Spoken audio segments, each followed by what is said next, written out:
ہر چیز کی اپنی ایک لذت ہوتی ہے، جیسے کھانے پینے کی لذت ہوتی ہے اور ہر کھانے کی الگ لذت ہوتی ہے، اسی طرح ایمان اور عمل صالح کی بھی لذت ہوتی ہے۔ جس لذت کو ایک سچا مومن، ایک متقی انسان اپنے اعمال میں، اپنی عبادتوں میں محسوس کرتا ہے، جب وہ نماز پڑھتا ہے، روزہ رکھتا ہے، قرآن مجید کی تلاوت کرتا ہے، ذکر و اذکار کرتا ہے، توبہ اور استغفار کرتا ہے، تو اسے اس میں لذت محسوس ہوتی ہے، اسے لطف آتا ہے، روحانی خوشی اور مسرت حاصل ہوتی ہے۔ تو چند اعمال جن میں ہم لذت محسوس کر سکتے ہیں، اور آخر کیا بات ہے کہ ہم اپنی عبادتوں میں اس لذت سے محروم ہیں اور ہمارا دل عبادتوں میں کیوں نہیں لگتا ہے؟ ہم عبادتوں کی لذت سے کیوں محروم ہیں؟ اس کے اسباب کیا ہیں؟ آپ کے سامنے چند باتیں عرض کی جائیں گی۔ سب سے پہلے اعمال میں سب سے عظیم عمل نماز ہے۔ ظاہر ہے کہ نماز ایک ایسا عظیم الشان عمل ہے جو ایک مومن پر ایمان کے بعد، توحید کے بعد سب سے بڑا فریضہ ہے، اور اس نماز کے ذریعے بندہ اللہ رب العالمین سے ہم کلام ہوتا ہے، اپنے رب سے سرگوشی کرتا ہے۔ جب سجدے میں سر رکھتا ہے تو اپنے رب سے بالکل قریب ہو جاتا ہے۔ تو اس لیے ایک مومن کو نماز میں کیسی لذت محسوس ہوتی ہے؟ پیارے نبی جناب محمد الرسول اللہ صلی اللہ علیہ وسلم نے نماز کی لذت کو بیان کرتے ہوئے فرمایا، سنن نسائی کی روایت ہے، جعلت قرۃ عینی فی الصلاۃ، میری آنکھوں کی ٹھنڈک نماز میں ہے۔ مجھے نماز کے ذریعے میرے دل کو قرار حاصل ہوتا ہے، میرے دل کو سکون حاصل ہوتا ہے۔ یہی وجہ ہے کہ آپ صلی اللہ علیہ وسلم کی زندگی میں جب بھی کوئی غمناک موقع آتا، کوئی تکلیف اور پریشانی کا موقع آتا، تو آپ صلی اللہ علیہ وسلم فوراً نماز پڑھتے تھے۔ ابو داؤد کی حدیث میں ہے، کان النبی صلی اللہ علیہ وسلم اذا حزبہ امر صلی، جب بھی آپ صلی اللہ علیہ وسلم کو کوئی اہم معاملہ درپیش ہوتا تو آپ صلی اللہ علیہ وسلم نماز ادا کر کے سکون حاصل کرتے تھے۔ اسی طرح سے ابو داؤد کی دوسری حدیث ہے، آپ صلی اللہ علیہ وسلم بلال رضی اللہ تعالیٰ عنہ کو تلاشتے اور کہتے، یا بلال اقم الصلاۃ ارحنا بہا، اے بلال کیا نماز کا وقت ہو گیا؟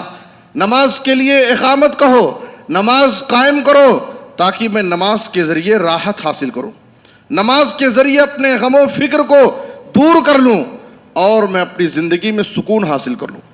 تو یہ نبی صلی اللہ علیہ وسلم کی زندگی ہے کہ آپ صلی اللہ علیہ وسلم کی آنکھوں کی ٹھنڈک نماز ہے۔ آپ صلی اللہ علیہ وسلم نماز کے ذریعے اپنی زندگی میں دلوں کو سکون حاصل کرتے تھے۔ میرے بزرگوں اور دوستوں، ہمیں یہ سوچنا ہے، ہمیں اپنی زندگیوں کا جائزہ لینا ہے، ہمیں اپنی نمازوں کا جائزہ لینا ہے۔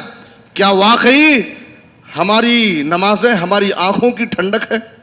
کیا واقعی ہمیں نماز کی ادائیگی میں ہمارے دلوں کو سکون حاصل ہوتا ہے، یا نمازوں کی ادائیگی ہمارے لیے مشکل اور بھاری ہے؟ ہمیں اپنی نمازوں کا اور اپنی زندگیوں کا جائزہ لیں۔ سچ تو یہ ہے، حقیقت تو یہ ہے کہ آج نماز کے معاملے میں ہمارے اندر بڑی غفلت اور بڑی کوتاہی پائی جاتی ہے۔ جھوٹے جھوٹے بہانے، چھوٹے چھوٹے بہانے بنا کر کے، اپنے نفس کو جھوٹی تسلی دے کر کے، کبھی بیماری کا بہانہ ہے تو کبھی کاروبار کی مصروفیت کا بہانہ ہے تو کبھی کوئی بہانہ ہے۔ آج کے ان ایام میں سردی کے موسم کا بہانہ بنا کر کے آج کتنے لوگوں کی صبح فجر کی نماز سے وہ غائب ہیں، جن کی صبح 8-9 بجے ہو رہی ہیں۔ میرے بزرگوں اور دوستوں، ذرا نبی صلی اللہ علیہ وسلم کی زندگی کا آپ جائزہ لیں۔ آپ صلی اللہ علیہ وسلم کی زندگی میں، صحابہ کرام کی زندگیوں میں کیسے نازک موقع آئے، کیسا مشکل مرحلہ ہے، لیکن نماز کے معاملے میں کبھی ذرہ برابر بھی سستی اور کوتاہی نہیں۔ آپ صلی اللہ علیہ وسلم مرض الموت میں ہیں، شدت بخار سے تڑپ رہے ہیں، بار بار آپ پر غشی طاری ہو جاتی ہے، بے ہوشی کا عالم ہے، عشاء کی نماز کا وقت ہے، جیسے ہی آپ کو ہوش آتا، آپ کی آنکھ کھلتی، آپ صلی اللہ علیہ وسلم کی زبان پر ایک ہی سوال ہوتا، اصلی الناس، کیا لوگوں نے عشاء کی نماز پڑھ لی؟ اصلی الناس، کیا لوگوں نے عشاء کی نماز پڑھ لی؟ صحابہ جواب دیتے، لا وہم ینتظرونک یا رسول اللہ، اے اللہ کے رسول، صحابہ نے ابھی تک عشاء کی نماز ادا نہیں کی ہے، وہ تو آپ کا انتظار کر رہے ہیں کہ آپ آئیں گے، ان کو نماز پڑھائیں گے تو وہ نماز پڑھیں گے۔ آپ صلی اللہ علیہ وسلم پر پھر بے ہوشی طاری ہو جاتی۔ آپ صلی اللہ علیہ وسلم جیسے ہی ہوش میں آتے، بار بار یہی سوال کرتے، اصلی الناس، کیا لوگوں نے نماز پڑھ لی؟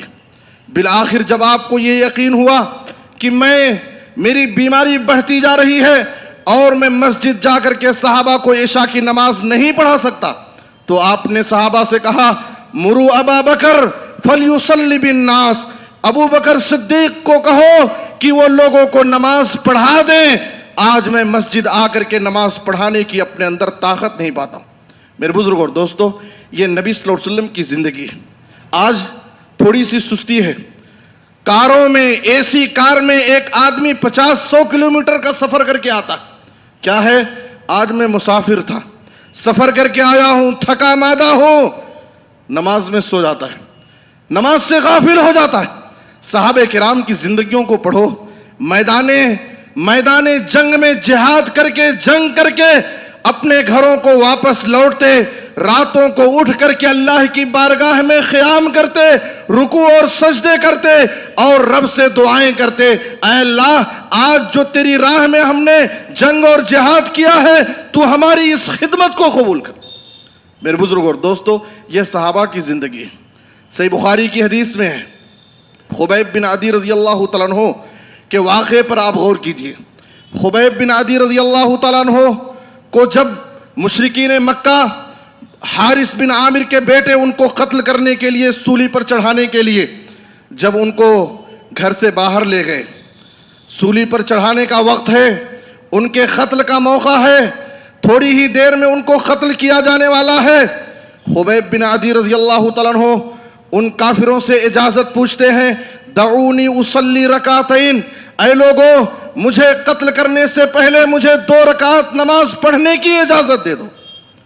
خبیب بن عدی رضی اللہ تعالیٰ عنہ اجازت لے کر 2 رکعت نماز ادا کرتے ہیں، نماز سے فارغ ہو کر کہتے ہیں، نماز سے فارغ ہو کر کے نماز کی لذت کو محسوس کرتے ہوئے، نماز کی لذت کو بیان کرتے ہوئے کہتے ہیں، اے لوگوں میں نے اس خیال سے اپنی نماز مختصر کر دی کہ کہیں تمہیں یہ غلط فہمی نہ ہو جائے کہ میں موت سے ڈر کر، قتل سے ڈر کر کے میں اپنی نماز کو لمبی کر رہا تھا، اس لیے میں نے نماز مختصر کر دی۔ میرے بزرگ اور دوستو، یہ خبیب بن عدی رضی اللہ تعالیٰ عنہ ایک صحابی رسول کی ایمان کی لذت ہے۔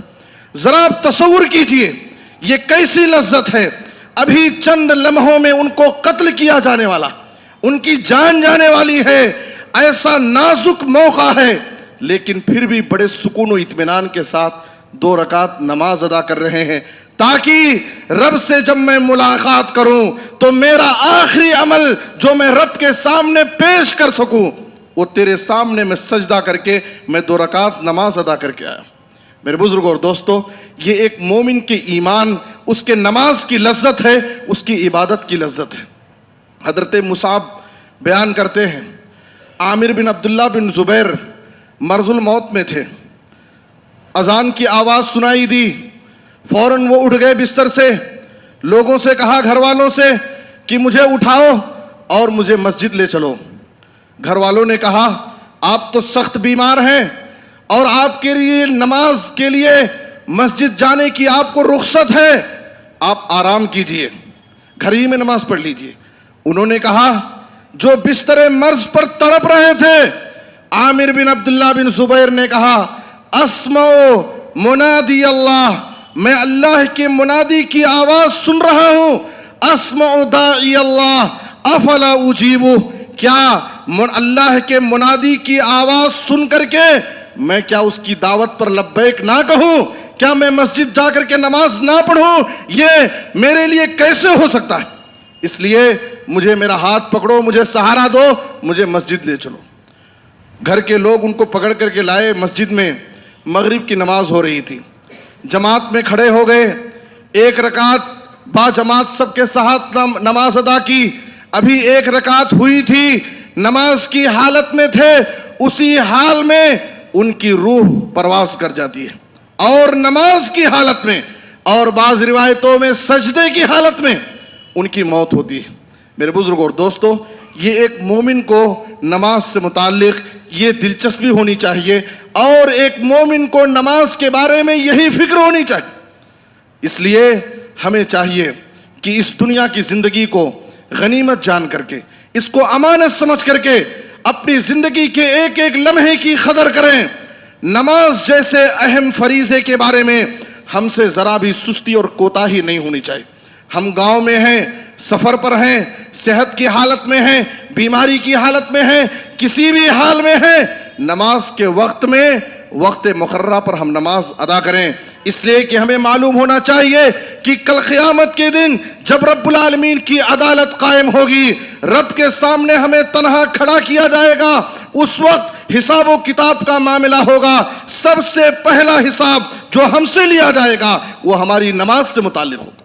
ان اول ما يحاسب به العبد يوم القيامه من عمله صلاته، بندے سے قیامت کے دن سب سے پہلے جس عمل سے متعلق حساب ہوگا وہ اس کی نماز سے متعلق ہوگا۔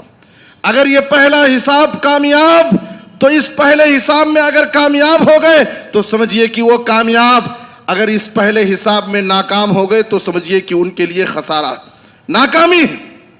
اس لیے یہ نماز کی لذت ہے جو ہر مومن کو اپنے دل میں محسوس کرنا چاہیے۔